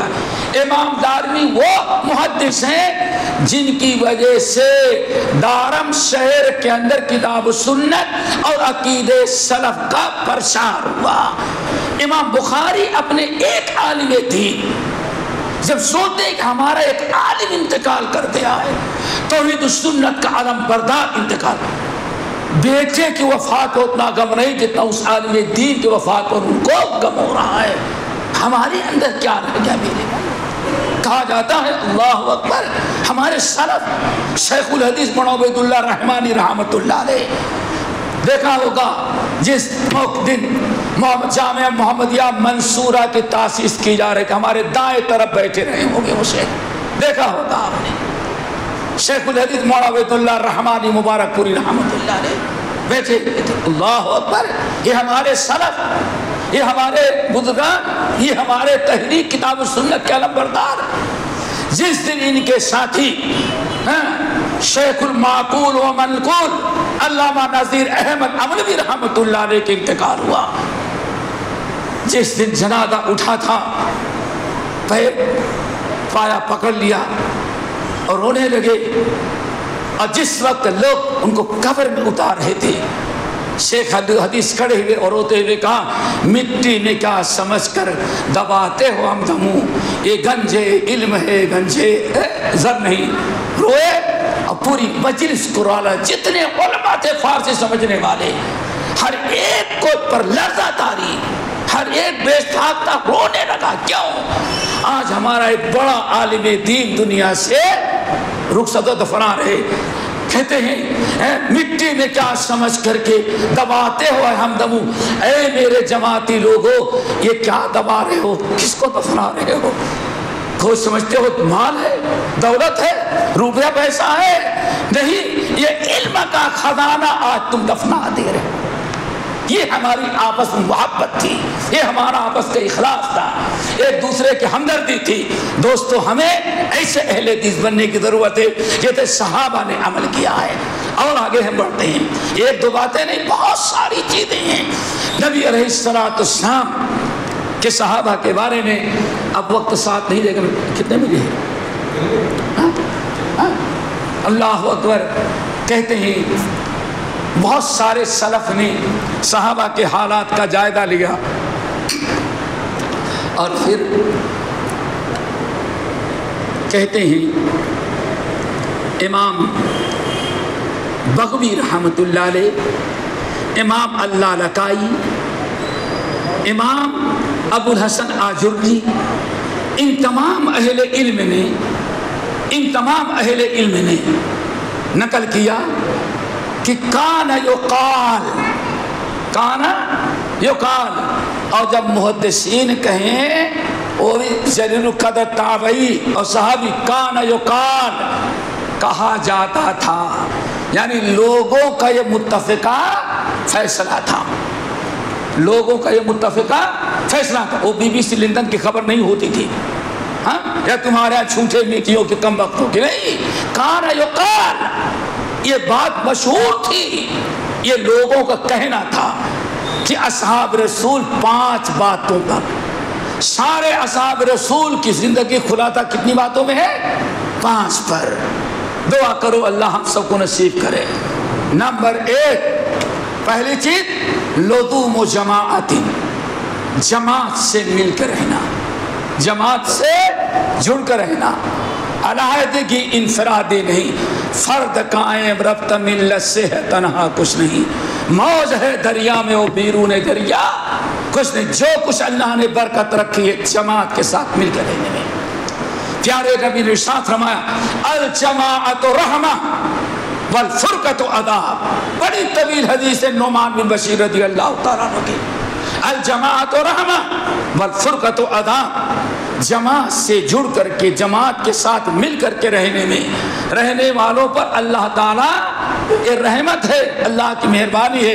اور پھر ترمذی کی روایت میں ید اللہ علی الجماع، اجتماعی زندگی گزارنے والوں پر اللہ تعالیٰ کا ہاتھ ہوتا۔ اللہ، اور کیا چاہتے ہو دوستوں؟ یہ ہم ادھر ادھر بکھر گئے، ساری برکت ختم۔ لزوم و جماعت، اجتماعیت، مل کے رہنا، جڑ کر رہنا، اجتماعی زندگی گزارنا، یہی استقامت کی، یہی کس کی صورت ہے؟ استقامت کی۔ بڑی روایتیں ہیں، قرآن پاک ہے وَاعْتَصِمُوا بِحَبْلِ اللَّهِ جَمِيعًا وَلَا تَفَرَّقُوا، اللہ کی کتاب کو مضبوطی سے پکڑ لینا، خبردار آپس میں اختلاف و تفرقہ نہیں ڈالنا، سب کا طریقہ منہج ایک ہونا چاہیے۔ پھر آگے بڑھے، اجتماعیت کی بات آئی۔ عمر بن الخطاب رضی اللہ تعالیٰ عنہ شام سے واپس آ رہے تھے، مقام جابیہ، ایک جیسے آپ کہیں چلا ہے بامبے سے مالیگاؤں، چلے تھے، جابیہ مقام پر ٹھہر گئے اور لوگوں نے رات گزاری، کھانا پیا نہ کیا۔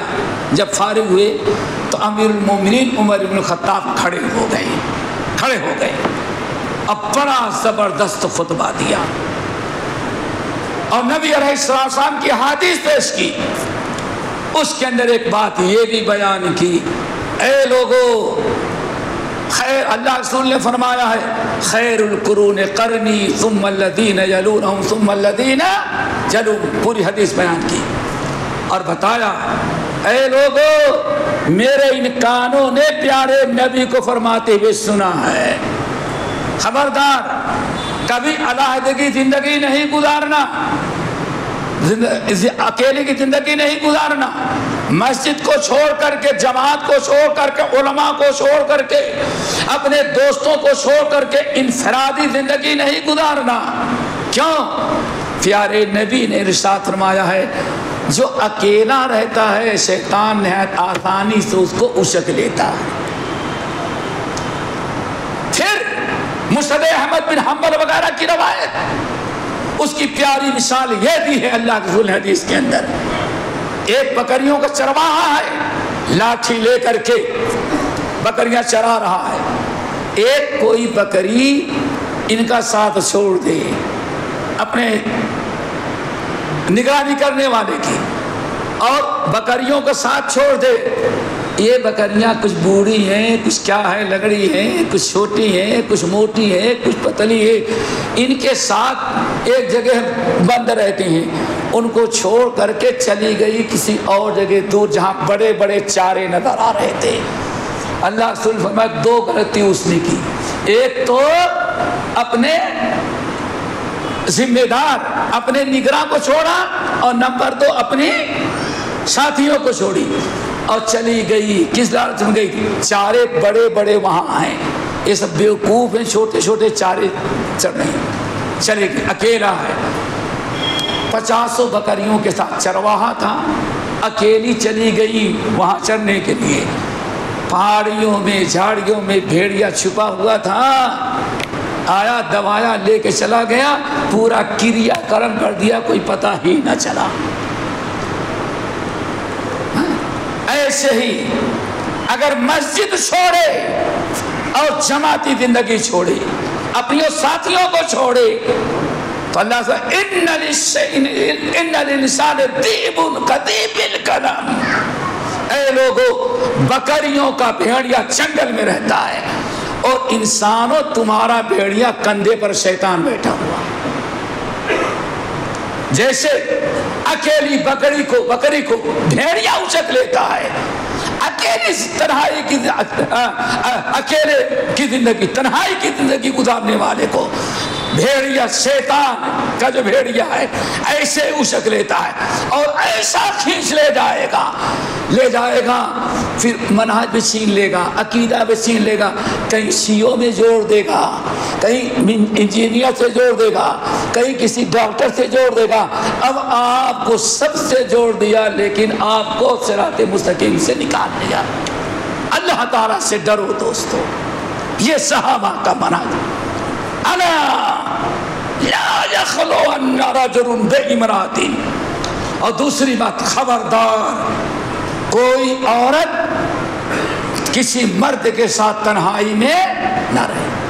کوئی مرد جہاں اکیلی عورت ہو یا عورتیں اکیلی ہوں، خبردار وہاں نہ جائے، بیٹھے نہیں۔ کیوں؟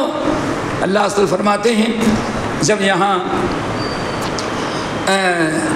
ایک مرد بیٹھے گا، عورت بیٹھتی ہے تنہائی میں، تو بیچ میں شیطان آ جاتا ہے، ان کو ادھر سے ابھارتا ہے، ان کو ادھر سے ابھارتا ہے، اور دونوں کو ابھار جانے کے بعد جو انجام ہوتا ہے وہ کہنے کی ضرورت نہیں، آپ لوگ ہم سے زیادہ جانتے ہیں۔ لا یخلون رجل بامرأۃ، خبردار کبھی کوئی مرد کسی عورت کے ساتھ تنہائی میں، غیر محرم عورت کے ساتھ تنہائی میں زندگی نہ گزارے۔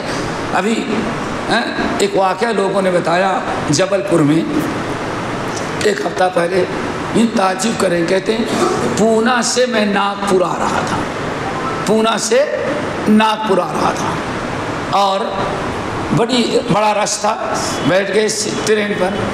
کہتے ہیں کچھ لڑکے لڑکیاں پونا یونیورسٹی سے اپنے اپنے وطن جا رہے تھے۔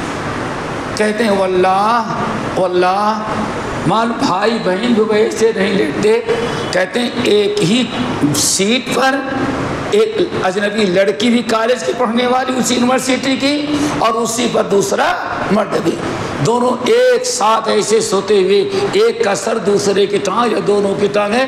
ہم لوگ سمجھ رہے تھے بھائی بہنوں کے لیے، ایک اتری 500 کلومیٹر پہلے، دوسرے اتری 600 کلومیٹر کے بعد۔ میرے بھائیو ذرا سوچو، یہ صحابہ کا طریقہ۔ آج ساری چیزیں بس دل صاف ہو تو نگاہوں سے کیا ہوتا ہے، اگر دل صاف ہے تو پردہ کرنے کی کیا ضرورت ہے؟ اس کا مطلب کہ صحابہ کے دل بھی گندے تھے اور صحابیات اور ازواج مطہرات کے دل بھی گندے تھے۔ کیوں؟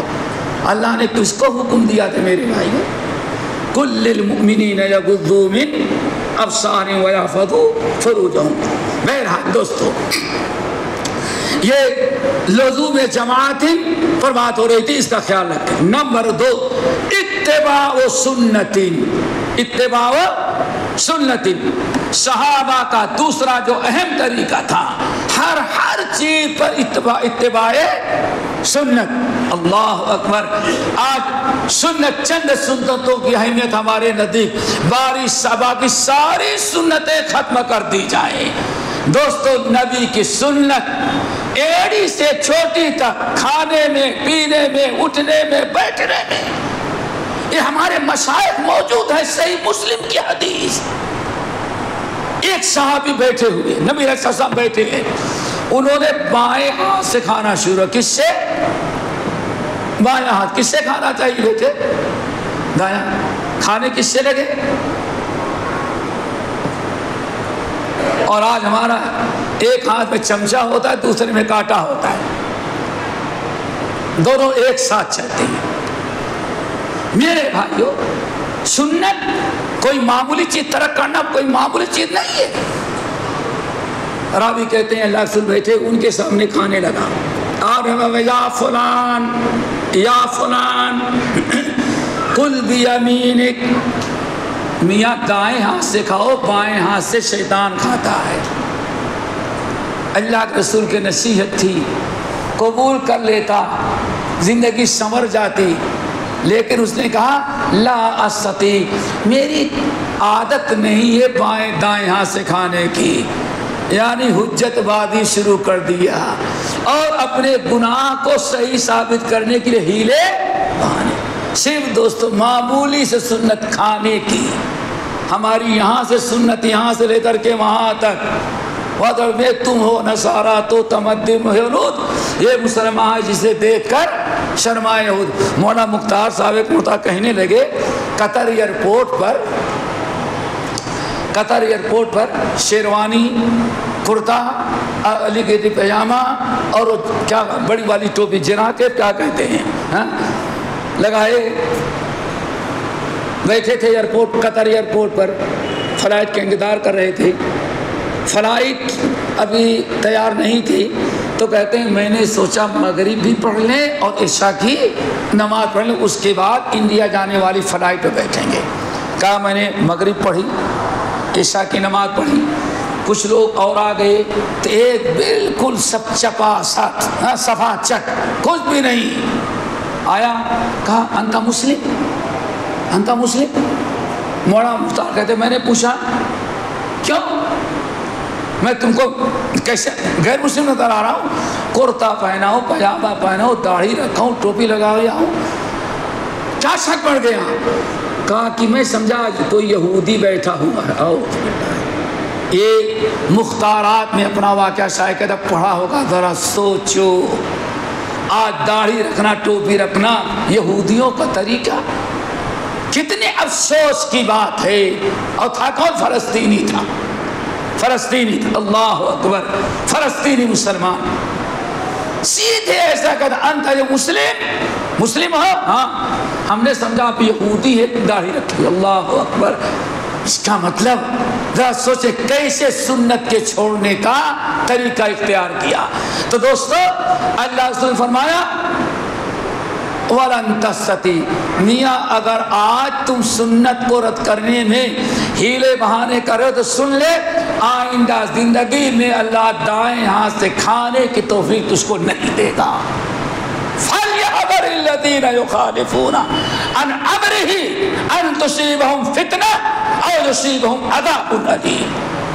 سنتیں چھوڑنے والے اللہ فرماتے بعد آ جاؤ، اللہ تعالیٰ کا خوف کرو، کہیں ایسا نہ ہو اللہ تعالیٰ نبی کی سنت چھوڑو تو اللہ تعالیٰ تم سے توحید چھین کر کے کہیں تم کو شرک میں مبتلا نہ کر دے، توحید بھی چھین لے گا یا تمہارے اوپر کوئی دردناک عذاب نازل کر دے گا۔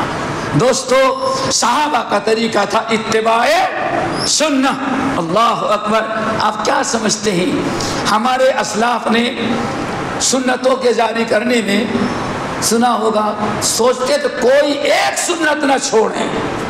اہل حدیثوں کا منہج طریقہ یہ تھا کہ چھوٹی بڑی سنتیں نہیں سمجھتے، نبی نے جو کیا ہے ہم وہ سب کچھ کریں گے۔ اتنا اہتمام تھا، اتنا اہتمام تھا، اتنا اہتمام تھا کہ سنا ہوگا آپ لوگوں نے کہ نبی علیہ السلام کی بھری مجلس میں ایک عورت آئی، سنی حدیث آئی اور کہتے اللہ رسول مجھے شادی کرنا ہے آپ سے۔ حدیث یاد آ گئی نا، ہمیں شادی کرنی ہے۔ فَسَوَّا بَصَرَهُ، نبی علیہ السلام اوپر سے نیچے تک دیکھا، پھر اپنی نگاہ مبارک جھکا لی، خاموش رہے، اور وہ کھڑی رہ گئی۔ وہ بھی ٹھان کے آئی کہ ہم کو آج شادی کر ہی لینا ہے، وہ بھی اللہ کی بندی نہیں ہٹتی۔ اللہ سے سر مبارک اٹھائے تو اسی حالت میں کھڑی، ہمیں شادی کرنا ہے۔ آپ نے فرمایا بھائی تم میں سے کوئی ہے؟ ایک صحابی کہنے کے اسلام میں شادی کر لوں گا۔ چلو بھائی، صحابی کھڑے ہو گئے، وہ عورت جو تھی چلو اللہ کے نبی نہیں، اللہ کے نبی کا شاگرد مل گیا، وہ بھی قسمت والی ہوں، راضی ہوں۔ اللہ سے فرمایا نکاح پڑھانے کی باری آئی تو اللہ سے فرمایا مہر کیا دے گا؟ کہا کچھ نہیں، میرے پاس مہر دینے کے لیے کچھ نہیں ہے۔ کہا کچھ بھی نہیں۔ التمس ولو خاتما من حدید، بغیر مہر کا تو شادی نہیں ہوگی۔ جاؤ اپنے گھر، اگر لوہے کی ایک انگوٹھی بھی مل جائے تو لاؤ، ہم اس کے ذریعے تمہیں وہ مہر بنا کر کے تم کو شادی کرا، تمہاری نکاح پڑھا دیں گے۔ بیچارہ گیا، جتنے برتن، جتنے تاپ، جتنی رکھنے کی جگہ تھی چاروں طرف سے ڈھونڈا، لیکن کہیں لوہے کی انگوٹھی بھی نہیں ملی۔ واپس آ گیا، عورت بیچاری انتظار کر رہی ہے، کچھ لے کے آتے ہو گے مہر، اب تو رشتہ ہو ہی جائے گا۔ آیا بیچارہ خالی ہاتھ۔ اللہ سن کیا ہوا؟ اللہ رسول اتنا میں غریب ہوں، ایک انگوٹھی بھی لوہے کی نہیں، آج میں پھر کیسے نکاح کرو گے؟ بغیر مہر کے نکاح تو نہیں ہوگا۔ تو کہا یا رسول اللہ اے اپنی ازار اس کو دے دوں گا، کیا دے دوں گا؟ اپنے اظہار اس کو دے دوں گا۔ اللہ کے بندے، اگر اپنی اظہار اس کو تو نے دیا اور ابھی مانگ لے گی تب کیا کرے گا؟ تو اظہار لوں گی، میں دے دوں گا اس کو۔ اللہ کے بندے تو کیا پہنے گا اگر ابھی بیوی مانگ لے گی تو؟ اللہ رسول اب اس سے زیادہ میں کچھ نہیں کر سکتا۔ آپ نے فرمایا اچھا ٹھیک ہے، قرآن پاک کی کچھ صورتیں یاد ہے تجھے؟ کہا کہ ہاں یاد ہے، یاد ہے۔ کہا کہ ایسا کر، جتنی صورتیں قم فعلمھا، تمہارا نکاح پڑھا دے رہا ہوں اور تم اس کو فلاں فلاں صورتیں یاد کرا دو، یہی تیرا مہر ہوگا۔ اللہ کے رسول نے شادی کرا دی۔ ایک ایسی سنت تھی جب شیخ الکل میاں نذیر حسین محدث دہلوی، شاہ اسماعیل شہید رحمہ اللہ کے ذریعے بر صغیر میں حدیث پر عمل شروع ہوا تو ہمارے اسلاف نے سوچا اس سنت پر بھی عمل کرنا چاہیے۔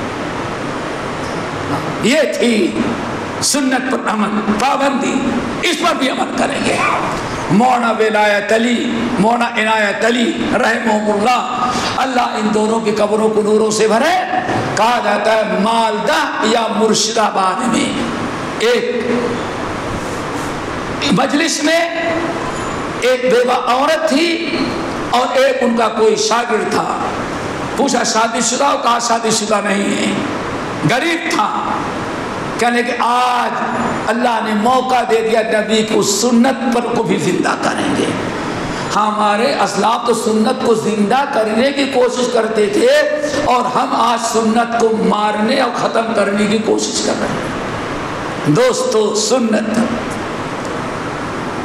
کہا کیسے بلایا اور کہا کہ کتنا حافظ ہو؟ ہم تو قرآن کے حافظ ہیں، ٹھیک ہے ایسا کرو، اس کو فلاں فلاں صورت یاد کرا دینا، یہ تمہارا مہر ہے، اور اسی کے بعد میں نے تمہارا نکاح پڑھا دیا۔ ایک سنت کہتے تھے رہ گئی، اس پر عمل نہیں کر سکا تھا، ہمارے جماعت کے لوگوں نے اس پر بھی عمل کر کے دکھا دیا۔ دوستو سنت کے علم بردار بنو۔ عمر بن الخطاب رضی اللہ تعالی عنہ نے روم کے سپر پاور جو تھا، ابھی روم سے جنگ نہیں ہوئی تھی، فتح نہیں ہوا تھا، وہاں کے راجا کے پاس کسی کام سے صحابی کو بھیجا۔ صحابی گئے سفیر بن کر کے، صحابی وہاں گئے تو اپنے دربار میں جب ملنے کے لیے بلایا اپنے دربار میں، تو اس وقت جب صحابی عمر فاروق کے بھیجے ہوئے صحابی پہنچے تو جب سامنے کرسی لگا، کہا بیٹھو، خود بیٹھا تو کرسی بیٹھو۔ وہ کرسی میں بیٹھنے لگے تو سرک جاتے تھے، کرسی میں بیٹھے ہاتھ سرک رہا تھا، پلٹ کر کے دیکھے تو ان کو کچھ شک ہوا، اتنی چکنی اتنی چمکدار۔ کہا کیا ہوا؟ بادشاہ پوچھتا ہے کیا ہوا؟ کہا یہ کرسی کی چیز یہ بڑی سرک رہی ہے۔ کہا یہ کرسی سونے کی ہم نے بنوائی ہے، سونے کی ہے، اور کہتا ہے ہذا اجلالا لک، آج تک دنیا کے کسی نمائندے کسی سفیر کے لیے میں نے سونے کی کرسی، میں نے سب کو لکڑی کی کرسی بیٹھایا، لیکن عمر ابن الخطاب کا سفیر جو آیا اجلالا لک، ہم نے تمہاری عزت افزائی کے لیے سونے کی کرسی پر بیٹھایا۔ کیا خیال ہے کتنے خوش ہوتے؟ اتنا سنا، کرسی اٹھا کر کے پھینک دی۔ کہا ہمارے نبی نے سونے کی چیزیں استعمال کرنے سے منع کیا ہے، ہم نبی کی سنت چھوڑنے میں اپنی انسٹ سمجھتے ہیں، سنت پر عمل کرنے میں اپنی عزت سمجھتے ہیں۔ دعا کرو اللہ ہم سب کو سنت پر عمل کرنے والا بنائے۔ دو چیزیں ہو گئی۔ نمبر 3 وعمارت مسجد، مسجد کی تعمیر۔ ایک تو یہ تعمیر ہے مسجد بنانا، اور ایک تعمیر یہ بھی ہے کہ مسجد کو ہدایت کے تعلیمات سے آباد کیا جائے، آباد کیا جائے۔ درس قرآن ہو، درس حدیث ہو، دینی محفلیں ہوں، آپ بیٹھیں قرآن حفظ کریں، قرآن یاد کریں، علماء کے پاس بیٹھیں، یہ ہے مسجد کو آباد کرنا، اور تقریباً یہی وہ چیز ہے جس کے متعلق اللہ کے رسول نے پیشین گوئی کی۔ مرفوعاً حدیث پر کلام ہے، موقوفاً امام بخاری رحمۃ اللہ علیہ اور سارے اہل علم استدلالا نقل کیا ہے اپنے مشہور کتاب خلق و افعال العباد کے اندر، کہ فرمایا مساجدہم عامرہ وہی خراب من الہدی، ایک زمانہ ایسا آئے گا مسجدیں ہر چیز سے آباد ہوگی لیکن ہدایت کی باتیں کرنے اور سننے سے ویران ہوگی۔ آج یہی چھوٹی موٹی مسجدیں جو ہوں گی ہماری جماعت کی، انہیں میں کبھی دین سکھلایا جاتا ہوگا، ورنہ تو ماشاء اللہ دین سکھلانے کا کوئی تصور ہی نہیں۔ یو کے ایک واقعہ بتا کے ہم بات کو ختم کرتے ہیں۔ یو کے میں ایک شہر ہے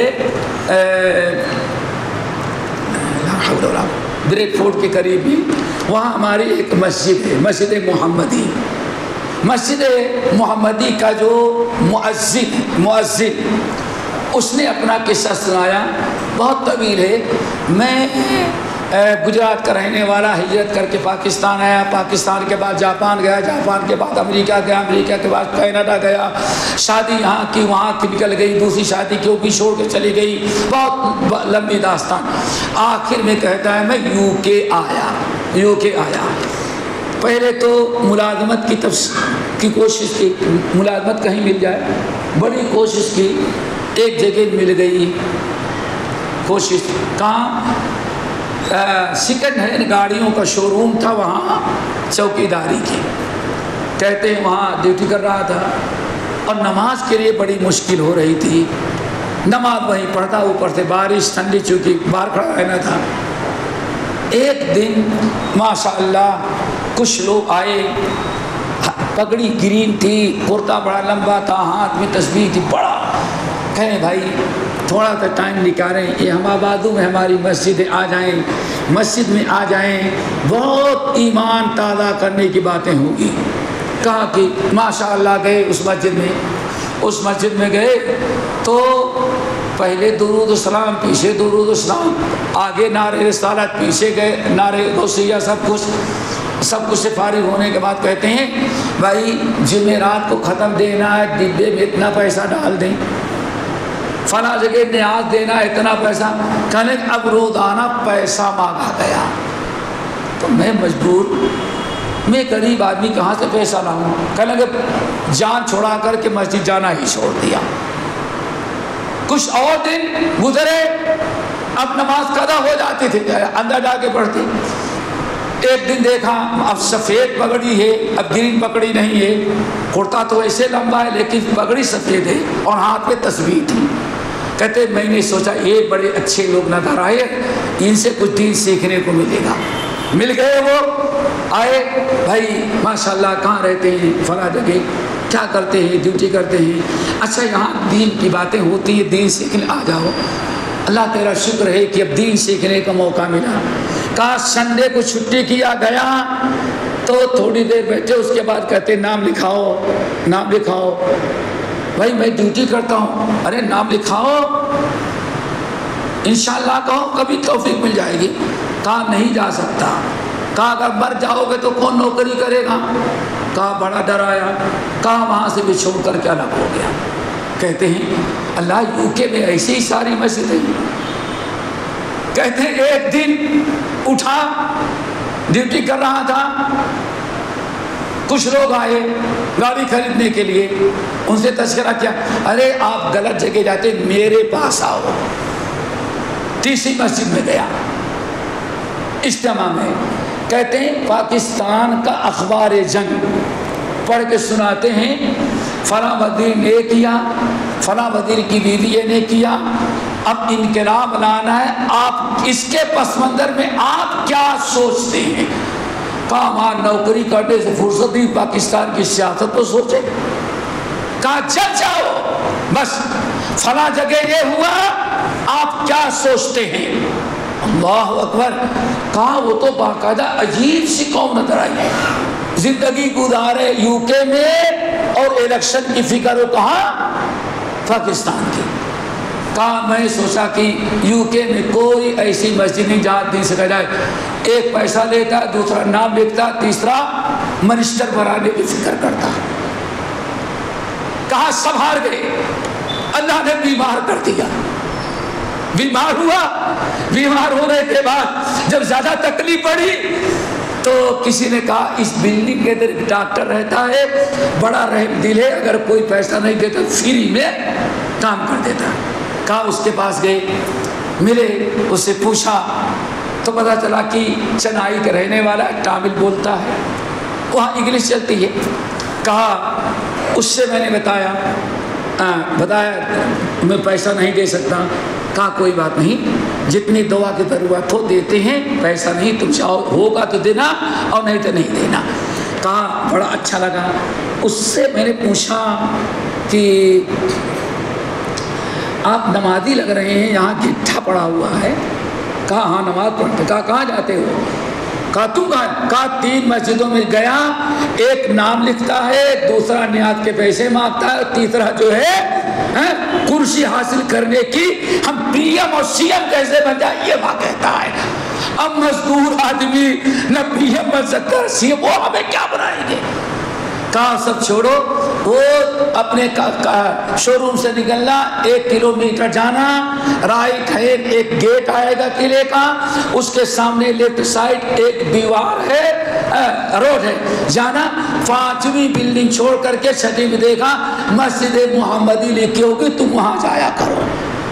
کہا اتوار آیا، وہاں گیا تو الحمدللہ کہتے کوئی پیسہ نہیں مانگا.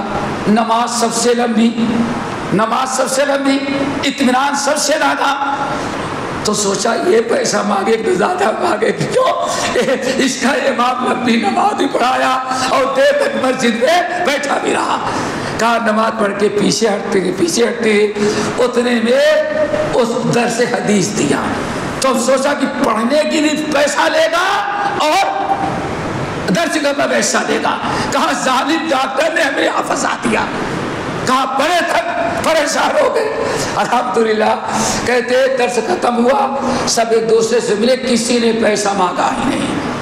جمعہ پڑھنے کا کہا 4-5 دن گیا، جب بھی جاتا کوئی نہ کوئی دینی بات سیکھ کر کے آتا.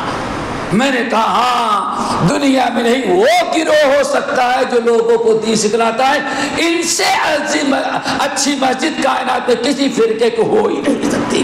وہ مسجد اہل حدیث تھی. دوستو ہمارا یہ تر امتیاز ہے، سیکھنا سکھانا، درس قرآن، درس حدیث، ایمان کی تازگی. اللہ تعالیٰ سے دعا کرو ایسے ان تمام ساتھیوں کو مسجد سے جڑنے کی توفیق نصیب فرمائے. تو مسجد کو آباد کرنا، کس سے؟ مسجد کو آباد کرنا.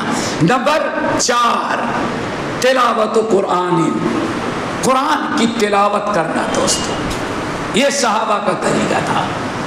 دنیا کی چیزیں چھوڑیں، آپ اللہ کی کتاب کو کثرت سے پڑھیں.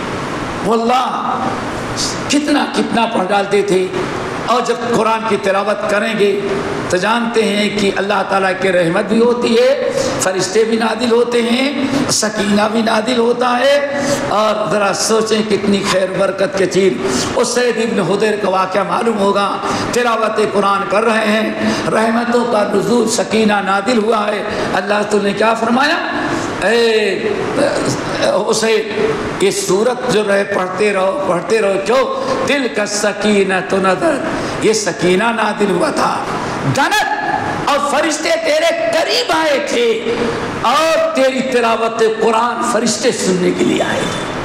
دوستو رحمت اور برکت ہوگی جب ہم قرآن سے قرآن کی تلاوت کریں.